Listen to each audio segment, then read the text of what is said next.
Para nuestro grupo, la descolonización del Sáhara sigue pendiente de, cito el final del apartado segundo de la resolución, la aplicación del derecho inalienable del pueblo saharaui en cuanto a determinar, en el sentido que lo desee, su futuro. Fin de la cita. Muchas gracias, señoras y señores diputados. Las Cortes franquistas habían fijado que el Sáhara o Sahara no era territorio español, al contrario que Canarias, Ceuta o Melilla, sino una zona administrada temporalmente por España, estableciendo que esa administración finalizaba en el periodo 1974-1975, fecha en la que, teóricamente, España debía trasladar la administración a la Organización de Naciones Unidas para que se realizara el prometido referéndum de autodeterminación, de acuerdo a la política de descolonización que se había incrementado a partir de la década de los años 60. Sin hacer historia, recordemos que España se comprometió reiteradamente ante las Naciones Unidas a garantizar el ejercicio del derecho de autodeterminación por parte del pueblo saharaui. Pero no escriban ustedes la historia es la real. Las Naciones Unidas lo que indicaron es que nuestro mandato como colonia terminaba. En absoluto había ningún compromiso de ese tipo. Contra esta posibilidad se posicionaba el gobierno de Marruecos, que presionaba a la ONU para que aplazara esa consulta, probablemente porque temía que un referéndum de esa naturaleza podría dar el poder del Sáhara a el Frente Polisario, es decir, a Argelia, controlada en aquel momento por el gobierno del coronel Boumediene, un gobierno de los llamados no alineados que en la práctica estaba bastante más lejos de Estados Unidos que de la Unión Soviética. El pueblo saharaui, cuyo heroísmo saludamos desde esta tribuna, ha plebiscitado con su lucha su voluntad de ser libre, de crear su propio Estado independiente. En el contexto de la Guerra Fría, no es difícil suponer que Estados Unidos preferiría un Sáhara en manos de Marruecos, país aliado, que en manos de Argelia.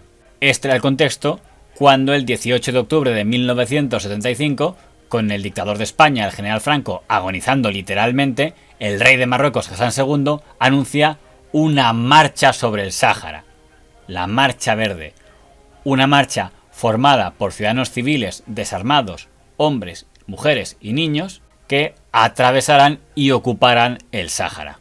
Iniciativa respaldada también por Mauritania y presumiblemente por otros países de la zona. De acuerdo al anuncio que hace el rey de Marruecos, esa marcha / invasión desarmada se producirá dentro de 10 días, es decir, el 27 de octubre. El representante de España en la ONU, el señor Piniés, hace un alegato contra el rey en la ONU, esperando el apoyo de Naciones Unidas para que se impidiera esa invasión. No me sirve para nada, señor presidente, el que me digan que abrigan propósitos pacíficos. El que abrigue propósitos pacíficos, que se quede en su casa. Esa es la mejor solución para todas estas crisis y tensiones. Llegar a un territorio donde no es posible albergar a una masa humana de 350.000 personas es cuando menos disparatado. Por eso nosotros queremos pedir amparo a este Consejo de Seguridad. El territorio al norte de la frontera está sembrado de minas. Nosotros queremos prevenir antes que reparar. Quisiéramos que Su Majestad el Rey de Marruecos desista de esta proyectada invasión. Pero la ONU no interviene y se niega a mandar cascos azules, argumentando que no puede mandar cascos azules si todavía no hay cadáveres sobre la mesa. Las Naciones Unidas eran responsables de todo lo que estaba ocurriendo, porque cuando nosotros aquella noche trágica se le dice a las Naciones Unidas, ustedes han dicho que esto ya no es nuestro, que lo van ustedes a recibir, y le dijimos, recíbanlo ahora y manden los cascos azules a que naturalmente establezcan un poco de orden en aquel territorio. Y lo que se nos contestó fue muy dramático. Se nos dijo, los cascos azules irán cuando el conflicto esté generalizado, es decir, cuando ya la guerra estuviese avanzada y cuando ya muchos miles de españoles hubiesen muerto, naturalmente, enfrentándose con Dios sabe qué ejércitos, yo creo que casi contra el mundo entero. Ante eso, el presidente del gobierno, don Carlos Arias Navarro, manda al ministro secretario general del movimiento, don José Solís, al que se le atribuían supuestas buenas relaciones con el rey de Marruecos, para intentar convencerle de que desista de la Marcha Verde y en su lugar mande a emisarios a negociar. Consigue convencerle de que mande a emisarios a negociar, pero no de que suspenda la Marcha Verde. El rey de Marruecos, como todos sabemos, en un momento muy delicado cuando Franco, no que estaba enfermo, estaba agonizando, pues él organizó la Marcha Verde, donde 500 o 600.000 mujeres, niños y ancianos y hombres pues iban a avanzar por territorio que tenía España en su administración y que estaba minado y naturalmente fortalecido con ametralladoras y cañones, etcétera.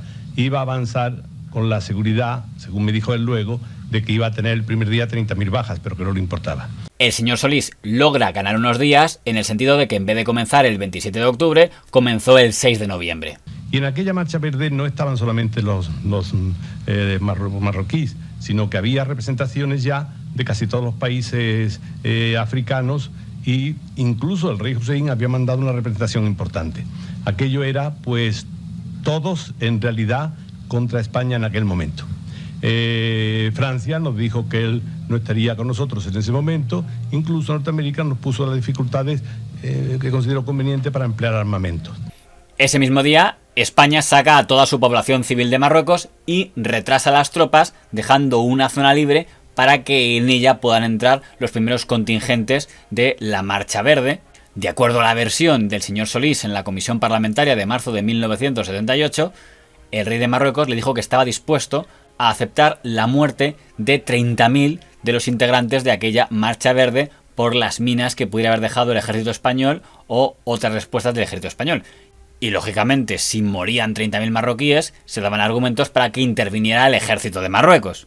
Aunque, según declaró en la misma comisión el gobernador del Sáhara, el general Gómez de Salazar, si el ejército de Marruecos llega a intervenir, el ejército español lo hubiera machacado, según sus palabras, en 48 horas. Mi objetivo era solo y exclusivamente que la Marcha Verde, con los daños, con las pérdidas, con todo lo que ello podía suponer y que podría ser llevar a unos cientos de jóvenes españoles a morir o a luchar por algo que la verdad ya no era nuestro, ni teníamos sobre ello ningún derecho, sino que eran las Naciones Unidas, pues negociar para ver qué solución podíamos obtener. Y eso fue precisamente el objetivo de mi viaje, conseguir que durante 14 o 15 días pudiésemos negociar. Ya en los medios de comunicación de ese periodo, octubre de 1975, se publican opiniones al respecto. Así, por ejemplo, el político de la oposición, don Enrique Tierno Galván, socialista, argumenta que por encima de todo el gobierno debe impedir que haya un solo muerto en la crisis del Sáhara, aunque ello suponga abandonar la zona. Otros, como el periodista falangista don Rafael García Serrano, optan por la burla, comentando que España debería hacer una línea defensiva a base de carne de cerdo y vino, porque eso no habría creyente islámico que se lo saltara. Un hipotético plan del secretario general de la ONU, Kurt Waldheim, el llamado Plan Waldheim, para que la ONU se hiciera cargo de la zona y fueran a ellos a quienes se los traspasara el ejército español, nunca llegó a oficializarse, según el gobierno español, porque la ONU aplazaba su entrada a un periodo de tiempo en el que, por la presión de Marruecos, España ya no podía esperar más. El último enviado que manda el gobierno de don Carlos Arias es don Antonio Carro, ministro de Presidencia, que es quien negocia los acuerdos de Madrid. En aquella negociación queda evidente que la máxima prioridad del señor Carro y del gobierno Arias era retirarse sin causar ningún tipo de muerto, aunque eso supusiera dejar tirados a los saharauis e incumplir las promesas que se habían estado haciendo durante años de una autodeterminación del Sáhara. Los acuerdos de Madrid son firmados por 3 personas: don Carlos Arias Navarro, presidente del gobierno español, el señor Ahmed Osman, primer ministro de Marruecos, y su colega de Mauritania, Hamdi Ould Mognas. Por tanto, no participan en esos acuerdos ni el Frente Polisario ni Argelia. De acuerdo a la comisión parlamentaria que evaluó estos hechos en marzo del 78, aquel acuerdo de Madrid ni siquiera era legalmente un tratado entre estados, sino una declaración de intenciones entre 3 jefes de gobierno. El acuerdo firmado en Madrid por el gobierno Arias Navarro el 14 de noviembre de 1975 fue una violación del compromiso tomado por España. Declaración de intenciones que en la práctica suponía que España se desentendía de esa zona, se desentendía de los saharauis y a cambio quedaba consolidada su condición de país amigo de Marruecos. La entrega del Sáhara a Marruecos, que es eso y no otra cosa lo que se hizo, no se discutió en las Cortes entonces porque el tema que monopolizaba toda la atención pública era la inminente muerte del general Franco, y no sería hasta marzo de 1978 cuando en una comisión a la que ya me he referido fueron llamados a declarar todos los que habían intervenido en esta gestión. Básicamente se recogieron dos versiones: la versión de los señores Carros, Solís y la mayoría de diplomáticos de que hicieron lo único que se podía haber hecho. Se le pidió reiteradamente en aquella noche trágica a las Naciones Unidas, se le pidió, a la mañana siguiente se le siguió pidiendo. Las Naciones Unidas, salvo aquella contestación, a mi juicio gravísima, cuando esté el conflicto generalizado, entonces intervendremos, cuando llevéis ya unos meses, unos días o unos años de guerra, intervendremos, la verdad sea dicha, no era la contestación más a propósito. Eran las Naciones Unidas las que tenían ya bajo su responsabilidad aquel territorio, y ellas son las que debieron naturalmente intervenir y defender los intereses que fuesen justos. Y la declaración del señor Piniés, que se erigió en el principal detractor de los acuerdos de Madrid por considerar que fue España la que renunció a dar una batalla que podía haber dado para que la zona del Sáhara hubiera acabado administrada por la ONU. A mí no se me indicó nunca que el gobierno español estaba negociando con el gobierno de Marruecos ni con el de Mauritania para entregarle la administración del territorio, cosa que no está prevista en la Carta de las Naciones Unidas. El presidente de aquella comisión de 1978, el señor Camuñas, concluyó que si España hubiera sido una democracia, no se hubiera llegado a ese acuerdo de descolonización. Es difícil especular sobre si hubiera sido muy diferente el proceso con una democracia en lugar de una dictadura. Ahora bien, lo que sí parece claro es que quizá hubiera sido algo más transparente de lo que fue entonces. Aquí se ha citado que yo tengo unas dotes literarias, y haciendo uso de esas dotes que quizá no tengo pero que se cita, voy a decir inicialmente que algo huele a podrido en Dinamarca. Dado que ese acuerdo tripartido en ningún momento se hizo público, ni siquiera en aquella comisión de 78. Se especula mucho lo que allí ponía, pero en la realidad nunca fue presentado ante las Cortes lo que se decía allí, y sobre todo si había alguna referencia a acuerdos comerciales o al papel que Estados Unidos había jugado en toda esta historia. Y lo cierto es que hoy nos encontramos con que España no tiene ninguna responsabilidad ya sobre aquel territorio. Nos encontramos con que está ocupado por Marruecos y Mauritania, que mantienen un contencioso con Argelia respecto a este particular, y aparece un movimiento independentista que es el Frente Polisario. Por tanto, nuestra problemática en esa zona no está en el hecho de si tenemos o no responsabilidades que bien o mal abandonamos en 1975, sino en saber quiénes son y van a ser los vecinos del otro lado del mar de las Canarias. En otros términos, si esos vecinos seguirán siéndolo Marruecos y Mauritania, o si aparecerá un nuevo estado saharaui conectado con Argelia. Lo que no se puede negar es que el ganador de la crisis del Sáhara fue Marruecos y el perdedor fue el Frente Polisario y Argelia. La verdad se ha dicho, la población en aquel momento no se estaba portando bien con el ejército español ni con los españoles. Hemos de recordar que hubo incluso atentados, hubo bombas, hubo muchas cosas, y hubo persecución de personal civil, de mujeres, etcétera, etcétera, en aquel momento. Y por otra parte, no era España a quien le correspondía ya velar por esos intereses, sino a las Naciones Unidas. Lo he repetido 20 veces. Las Naciones Unidas, una vez más, a mi juicio, en aquel momento, no cumplieron con su obligación. Ellas tienen los cascos azules y tienen la posibilidad, en caso de conflictos de esta naturaleza, de hacerse cargo temporalmente de la administración de un territorio y luego decidir. Al concluir aquella crisis en noviembre de 1975, el rey de Marruecos apareció ante las cámaras de televisión española para asegurar que era un amigo de España.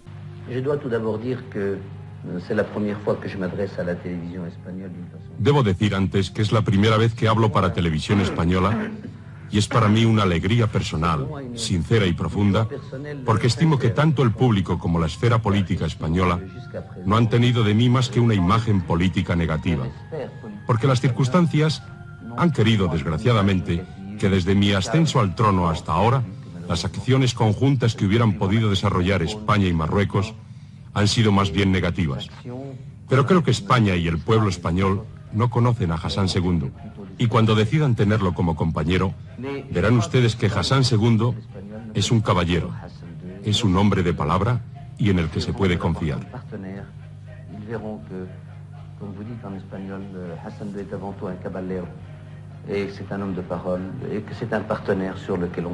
Se pensó en que Marruecos, a fin y al cabo, un enfrentamiento con Marruecos no era posible porque deberíamos ser amigos, teníamos que ser amigos y convenía al mundo que fuésemos amigos. Y al menos, a efectos oficiales, Marruecos y España son países amigos y aliados desde entonces.